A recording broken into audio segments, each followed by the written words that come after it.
and welcome to another edition of Newsmakers. My guest today is Andy Russo, who is the Republican candidate for the 49th State Senate District, and when we come back, we're going to have some questions for him from Allie Schmutter.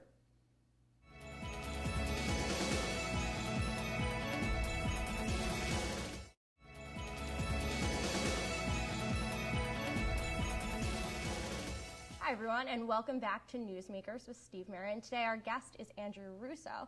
And what some people might not know about you is that while you have been a musician for so many years, now you're kind of taking on politics in a field that really is not one that might be as familiar to you.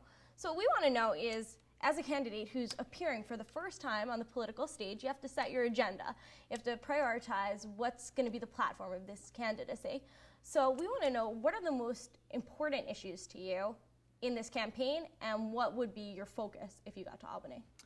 This is going to be a very reform-oriented campaign, and for those who have followed since I announced my candidacy in November, they'll see that obviously the hot topics right now are jobs in the economy, taxes and government spending, but I feel that a lot of the problems that we're experiencing in those areas stem from a broken system of government in Albany, and ultimately we need some major reforms in the way we operate if we really want our economy to be able to perform in a healthy manner. I think that some of the corruption and the issues skew our economy. All right, well, you mentioned the word reformer, and I actually was going to ask if you consider yourself a reformer, but you already answered that. So how do you define reformer in, the realm of your candidacy?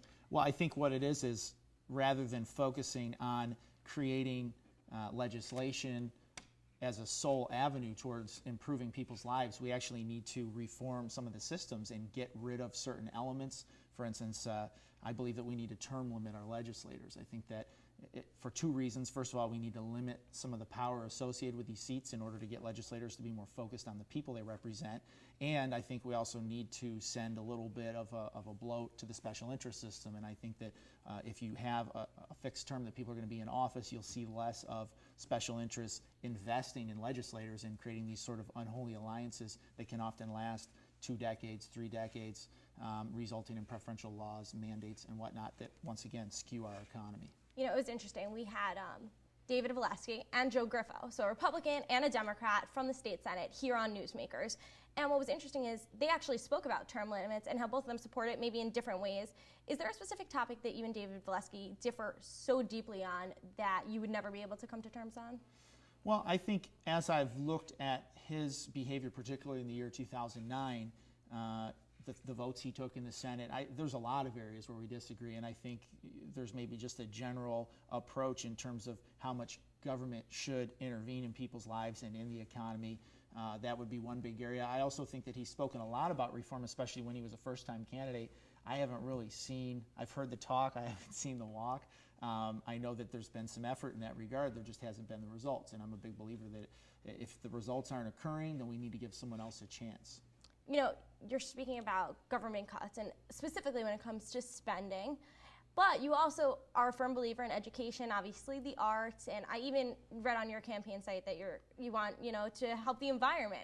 But how do you maintain those platforms when you want to increase things but cut the spending? How do you balance that? Well, I don't think that we actually can solve problems by spending more money in those areas. I believe that we do need cuts in education spending. In fact, it's the largest area of expense in the state budget, and we do need to look at how we can spend money more efficiently. But how would you do that? Because when it comes to the state budget, a lot of the criticism has been that they're cutting money for the SUNY and CUNY schools, where we're seeing an increase in student enrollment. So it seems like a bit of a dichotomy. Where would you make those cuts? Well, I think, first of all, SUNY and CUNY, I support the flex legislation that is being proposed right now, which would allow SUNY campuses to operate independently instead of as a block, and having all the decisions that are made affect all campuses across the board. They have boards of directors, they have presidents. Let those people do their jobs and let them react to trends in the region. Let them establish partnerships that allow them to create new revenue streams, to create programs that are relevant to the students that are coming to their school, all kinds of things like that.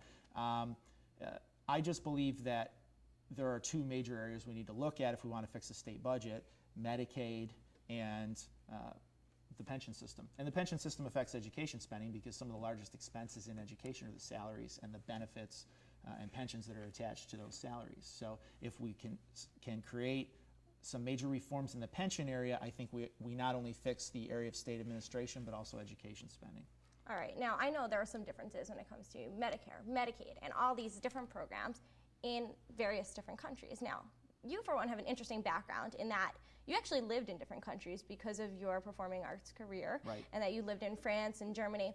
Now, this might seem like a very random question, but do you think there are any policies that you've seen in countries you've either lived in or visited or performed in that you think could work in New York State?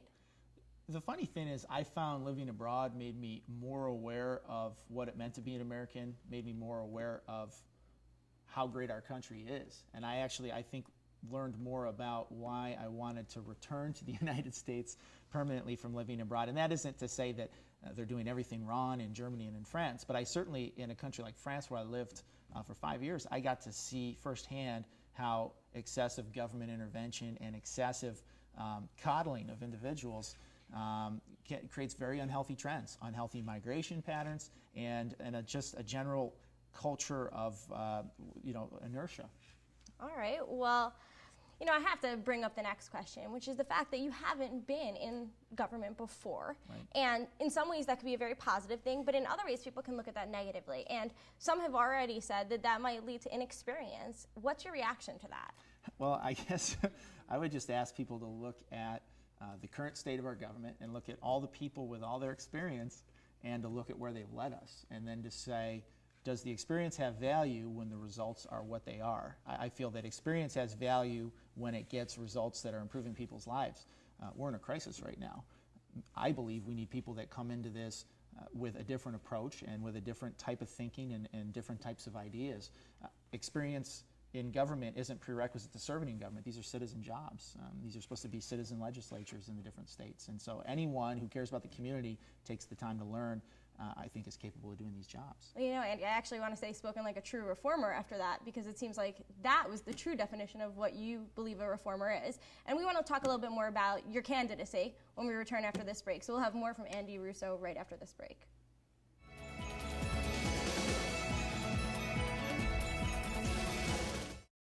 Well, right now you do have two potential opponents. Are there any distinctions you can make right now between your policies and theirs, and why maybe you're hoping that you will get that chance to run against Dave Valesky in the fall?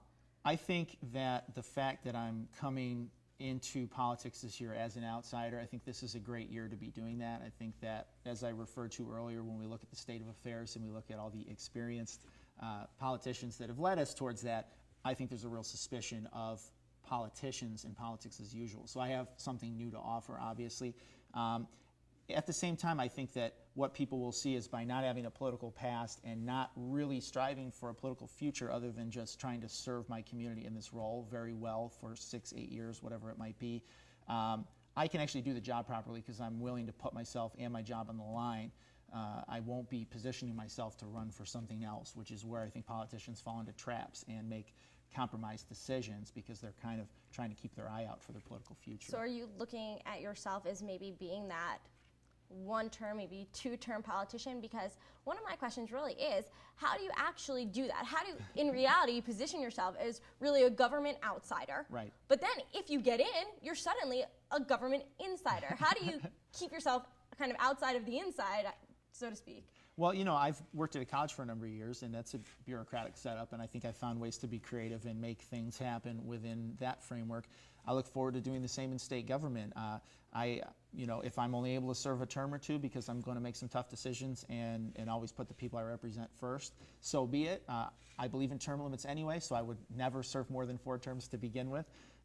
So I look at it this way: if you're not willing to lose the job, you can't do it properly. And I feel that because I'm willing to put it all on the line, I can actually do this job in a way I can be proud of. All right, well, we're talking about the community that you want to lead right now, but we're going to talk about the community that maybe you're leaving behind in a way, which is the music community, after this break, when Steve Merren is going to ask you a little bit about your music interests, because you are Grammy nominated and he wants to speak with you about that. So we'll be right back after this break.